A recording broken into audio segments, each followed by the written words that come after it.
लेकरू देत नव्हते आधी, म्हणायचे काय हिला लेकरूच नाही, हिच्याजवळ काय लेकरू द्यावावं. आम्हाला म्हणायचे ह्याला बाळ नाही, ह्याचं काय खरं, कोणाच्या लग्नात गेलं, ह्याचं लोकांच्या लग्नाला यायला ह्याचं काय खरं या, असं लोक बोलायचे पहिली.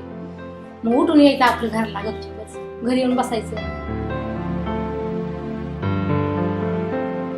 पाळी आली की मी नाही का लई लढायचं, 4 रोज लढायचं मी. पाळी आली की मी म्हणायचं असं कसं केलंय मला देवानं वाज कसं ठुलंय या.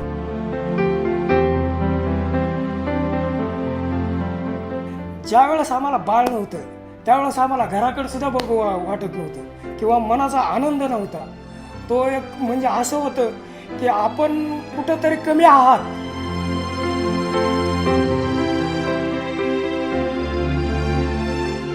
असं म्हणतात मुलं ही देवाघरची फुलं असतात आणि ही फुलं आपल्या अंगणात असावीत असं प्रत्येक कुटुंबाला वाटतं. मला आई व्हायचंय हे प्रत्येक स्त्रीच्या मनातलं देवाकडे असलेलं पहिलं मागणं असतं आणि मूल नसणं हे तर समाजात अभिशाप मानलं जातं. अशी अनेक जोडपी आहेत की जे आपल्या स्वतःच्या पोटच्या बाळाला पाहायला आणि खेळवायला अधीर झाली आहे. अशा लोकांसाठी एक आशेचा किरण गारखेडा औरंगाबाद येथे समर्थ हॉस्पिटलच्या रूपाने अस्तित्वात आहे. डॉक्टर अतिश लड्डा आणि हर्षा लड्डा अशाच निर्वस्त कुटुंबाला आनंद देण्याचे काम काही वर्षांपासून करत आहेत. वंध्यत्वाच्या ट्रीटमेंटमध्ये सर्वात महत्त्वाचा पोर्शन म्हणजे काउन्सिलिंग म्हणजेच समुपदेशन आहे. पेशंट्सला जर त्यांचा प्रॉब्लेम त्यांच्या भाषेत समजून सांगण्यात आला तर त्यांचा आजार आणि त्यांचं टेन्शन किंवा त्यांचा मानसिक त्रास हा जवळपास 50% कमी होतो. आणि मानसिक त्रास जर 50% कमी झाला तर इलाजामध्ये लवकर फरक पडण्याची संभावना जास्त वाढते. विविध चित्रफितीच्या माध्यमातून आम्ही त्यांना त्यांचा प्रॉब्लेम समजून सांगण्याचा प्रयत्न करतो. जगामध्ये वंध्यत्वाचे प्रमाण 10% आहे. म्हणजेच प्रत्येक 100 जोडप्यांमागे 10 जोडप्यांना वंध्यत्वाचा सामना करावा लागतो. वंध्यत्वाची विविध कारणे आहेत. वंध्यत्वासाठी स्त्री जितकी जबाबदार आहे तितकेच पुरुष देखील जबाबदार असतात. जवळपास 30% जोडप्यांमध्ये स्त्रीमध्ये प्रॉब्लेम असतो, 30% जोडप्यांमध्ये पुरुषामध्ये दोष असतो. राहिलेले जे 40 आहेत त्यातले 30% स्त्री आणि पुरुष दोघातही दोष असतो. आणि जे 10% आहेत त्याच्यात कदाचित दोघांचेही रिपोर्ट नॉर्मल असतात पण तरीही त्यांना गर्भधारणा होऊ शकत नाही. त्याला आपण अनएक्सप्लेन्ड इन्फर्टिलिटी म्हणतो. वंध्यत्वात ट्रीटमेंटच्या वेगवेगळ्या पद्धती आहेत. सगळ्यात आधी जेव्हा पेशंट आपल्याकडे येतो तेव्हा सगळ्यात आधी आपण एक सिमेन ॲनालिसिस म्हणजे वीर्याची तपासणी करणं गरजेचं असतं. आणि वीर्याच्या तपासणीमधनं शुक्रजंतूंची संख्या, पळण्याची क्षमता हे आपल्याला कळतं. शुक्रजंतू नॉर्मल आहे की काही ॲबनॉर्मॅलिटी आहे त्याच्यानंतर बाईची एक बेसिक सोनोग्राफी, त्यामुळे आपल्याला हे कळू शकतं की बाबा तिचं गर्भाशय कसं आहे, अंडाशय कसं आहे, स्त्रीबीज तयार होतंय नाही होतंय, ह्या सगळ्या गोष्टी आपल्याला सोनोग्राफीवरती कळतात. या 2 तपासण्या झाल्यानंतर डॉक्टर ठरवतात की या जोडप्याला कोणती ट्रीटमेंट द्यावी. एक पहिली स्टेप असते IUI. जेव्हा त्या स्त्रीला पाळी येते तेव्हा तिला काही औषधं सुरू केले जातात आणि मग विशिष्ट दिवशी सोनोग्राफीसाठी बोलवलं जातं. जेव्हा सोनोग्राफी केली जाते तेव्हा पाहिलं जातं स्त्रीबीज तयार होतं आहे की नाही. आणि जेव्हा स्त्रीबीज तयार होतं आणि ती फुटायची प्रोसेस सुरू होते तेव्हा तिच्या नवऱ्याचं वीर्य घेतलं जातं आणि त्या वीर्यातले चांगले शुक्रजंतू वेगळे केले जातात. म्हणजे वॉशिंग केलं जातं आणि त्याला अशा विशिष्ट प्रकारच्या मीडियामध्ये ठेवलं जातं की त्याच्यामुळे त्याचं चार्जिंग होतं. त्यामुळे शुक्रजंतूंची पळण्याची क्षमता आणि गर्भ तयार करण्याची क्षमता वाढते. आणि हे जे शुक्रजंतू आहेत ते एका छोट्या इंजेक्शनद्वारे स्त्रीच्या गर्भपिशवीच्या वरच्या हिश्श्यात सोडले जातात. त्यामुळे शुक्रजंतूंचं स्त्रीबीजपर्यंत पोहोचायचे अंतर आहे ते कमी होतं आणि त्याला वॉश केल्यामुळे त्यातले चांगले शुक्रजंतू फक्त आपण वापरतो आणि त्याची क्षमता देखील वाढलेली असते. त्यामुळे गर्भ राहण्याची शक्यता ही 15 ते 20% वाढते.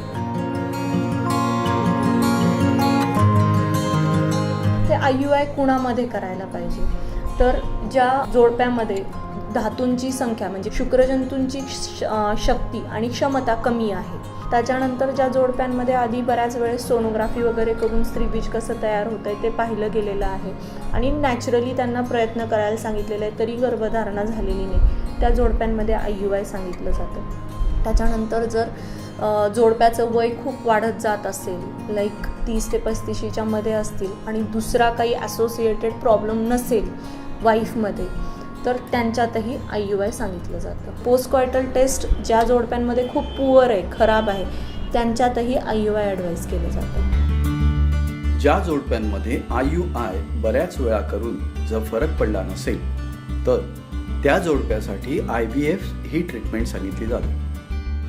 IVF म्हणजे टेस्ट ट्यूब बेबी. त्याच्यात गर्भ हा बाहेर प्रयोगशाळेत तयार केला जातो आणि तो स्त्रीच्या गर्भपिशवीत नेऊन सोडला जातो. ह्याला IVF म्हणतात. टेस्ट ट्यूब बेबीचे 2 प्रकार आहेत, एक इन व्हिट्रो फर्टिलायझेशन आणि दुसरं आहे इंट्रासायटोप्लाझ्मिक स्पर्म इंजेक्शन.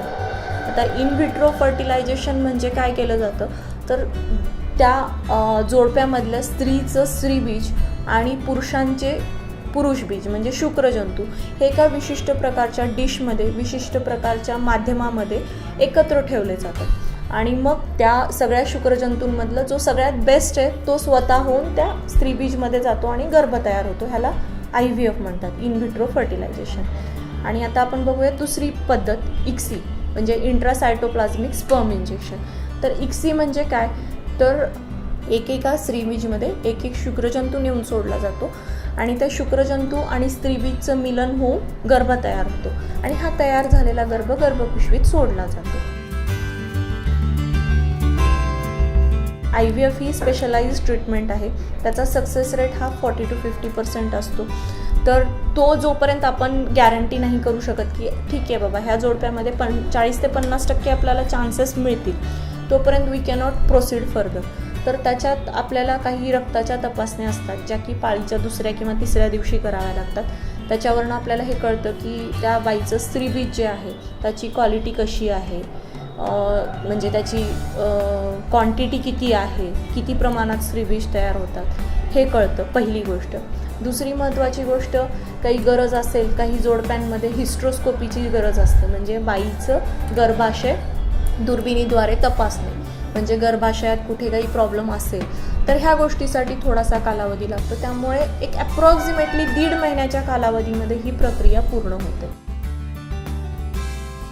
अशक्य असं जगामध्ये काहीच नाही. अशक्य हे शक्य करण्यासाठी जर काही लागत असेल तर ती म्हणजे तज्ज्ञ डॉक्टरांची एक टीम, अत्याधुनिक उपचार पद्धती व अत्याधुनिक वैद्यकीय क्षेत्रातील उपकरणे होय.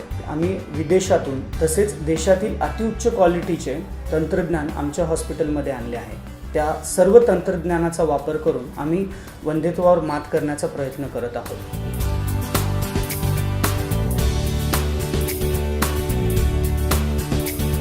माझं एक छोटंसं गाव आहे मगरवाडी म्हणून. मला इथं ज्या वेळेस मुलगा झाल्याबरोबर मी फोन केला गावाकडे की मला मुलगा झाला. अख्ख्या माझ्या गावामध्ये आनंद झाला. तर रात्रीच्याला 6 तोफा 5 तोफा आणि 1000 टोट्याची लढ लावली होती माझ्या चुलत भावानं मला मुलगा झाल्याबरोबर. पैसा का कोण विचारणार आहे पैशाला? आता मग घर भरलं तरी घराला कोण विचारणार आहे पैसा किती म्हणून? माय तुला लेकरं किती इथं म्हणताय का नाही कोणी बी? सर्वच म्हणत आहे. यातून आलं बाळ बघितलं आनंद वाटतो. समजा घरामध्ये समाधान झाले की आता आधी सगळं रख रख रख रख.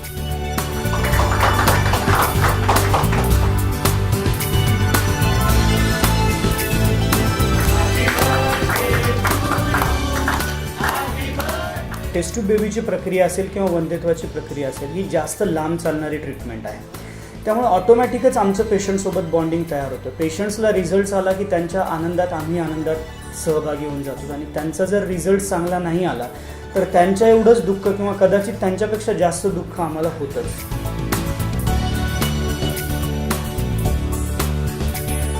आम्हाला वाटतंय आमचं म्हातारपणी नादर केलं. आम्ही देव समजितात डॉक्टर साहेबला, आम्ही दुसऱ्याला कोणाला केलं महादेवाला पायानं. आम्ही नाही का डॉक्टर साहेबालाच म्हणतात आमचा देवच झाला. आईनं 5,000 कावडीला लावली, मग त्याला बी आनंद वाटला की माळ घातली का माळ. आणि बापानं साखर वाटली 1 क्विंटलभर. डॉक्टर आणि मॅडम जे आहेत ते एक मला देव आहेत. मी देव समजून माझ्या आजबी हृदयामध्ये असं समजतो मी त्यांना की ते एक मला परमेश्वर मिळाले आणि मला त्यांनी बाळ दिलं. मी परमेश्वरावर बी भक्ती ठेवली आणि डॉक्टरवर बी भक्ती ठेवली. त्यांच्यामुळे मला खूप आनंदाची बातमी अशी की त्यांनी मला, आज मी देवाला बी तेवढं समजतो आणि सरला आणि मॅडमला बी मी तेवढंच समजतो की ते एक देवच आहेत मला.